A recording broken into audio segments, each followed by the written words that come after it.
Cisgender is when you are designated, you sir are knighted, designated male or female. This is messed up. Hey guys, it's Parker. Welcome to another week with Queerology. My topic this week is identities. There are about 1 million genders and 1 billion sexualities. There are so many terms that it's impossible to name all of them and to explain them. I don't know all of them. I know a lot of them. But I don't really want to just spit out some terms and define them. All these terms can be wonderful and create a sense of community. They can make you feel like you're not alone. They can give you this sense that you're not this anomaly, that you are you, and that's beautiful. It could also be stressful to try to figure out where you fit on that spectrum. What's me? What defines me? And the thing is, sexualities and genders aren't meant to define you as a specific person. It's meant to describe a collection of people, a broad term. So it could be difficult to try to figure out what sexuality, what gender matches your exact feeling, because there's not really a term for that than me and you. I don't identify with the term, and that's perfectly okay, just as it is to identify with a term, or change your terms, or go by multiple terms. It's also okay to not know, to be in a state of questioning, because life is a journey and you are continuously growing. I first want to address the difference between sexual attraction and romantic attraction. Sexual attraction is who you're attracted to sexually. It's who you'd want to do those physical sexual things with. And romantic attraction is who you're romantically interested in. It's who you are interested in having a relationship with. These two things are very different. They can be connected and they can be the same, but they don't necessarily have to be. You can be pan-romantic and asexual. You could be bisexual and demi-romantic. The combinations are endless, so that's really just up to you to figure that out, or to not figure that out, to not care, it's fine. I also want to explain the differences between cisgender, transgender, and intersex. Cisgender is when you identify as the sex you were designated at birth.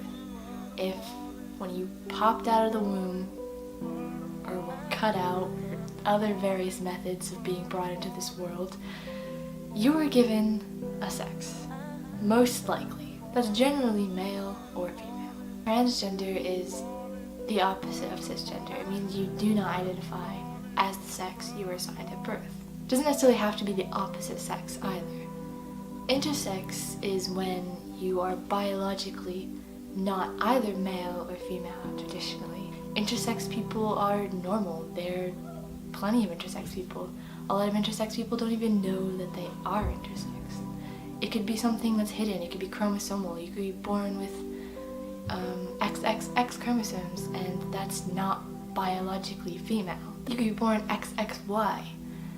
You could be XX or XY that shows the chromosomes you need to be either male or female. If you're XXY, you could anatomically have everything that a female has. Or you could anatomically have everything that a male has. Or you could have, testes and a vagina, or ovaries and a penis. You could have ambiguous genitalia. I mean, there's a lot of variations. And it goes to show that even biology, which the gender binary is supposedly based off of, has diversity, it has variation, it is not male or female. I find that fact really validating for trans identities. When people try to shove it in your face, they say, hey, there's no way you could be trans, you're either male or female, biology. And they just throw that term out there like they know what they're talking about.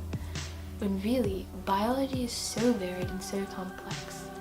And there's no division between this and this. There are anomalies, and those anomalies are what further our evolution and our changing adaptations, and yeah. Bit of a biology nerd. Taking EP biology. Nerd. Intersex people are not as uncommon as you might think. Some studies estimate that there's 1 in every 2,000 people are intersex. Some studies say 1% of the population is intersex. There's not a whole lot of statistics on this, simply because a lot of people are corrected through corrective surgeries. A lot of people aren't informed that they're intersex. A lot of parents don't even know that their children undergo a major surgery the day they're born. And that's terrible. It's absolutely terrible. There are children who die in these procedures when they weren't even necessary. There's nothing to correct. There's nothing that needs to be changed. It's just part of biology, it's part of life. That's the kind of thing that fuels a gender binary. That's the kind of thing that just makes people feel they have to fit into a box. And that's not okay. You know, from day one you're telling the kid that they weren't good enough the way they were. So yeah, that's just kind of my blabs. Maybe I got some things wrong, maybe I left some important things out. Feel free to correct me. I'm learning, you're learning, we're all learning. So I hope you learned something. If you're not interested in hearing me blab about my own experiences with labels, then you can just click out of the video. For my sexuality, I choose not to identify as a label. I don't find it important. I think whoever I like is what I like, you know, when I like them. Also, I base a lot of my attraction based on expression, not necessarily gender identity or biological sex. I don't know, some days I really like masculinity, but that could be a masculinity in someone who identifies as a male, someone who identifies as a female, someone who's non-binary. Some days I really like femininity, other days I can really only imagine myself as someone who's non-binary. Some days I really just want to be with a guy. Like, it varies and it changes. I'm okay with that. I don't keep track of it. I don't really care. It doesn't have much of an impact on my life. For my gender identity, I do have a label. I identify as FTM, female to male transgender.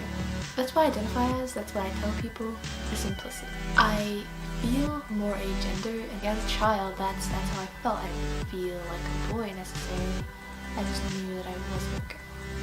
And it's only recently that I was feeling was more masculine. That's why I decided that, you know, FTM transgender, that sounds better than agender.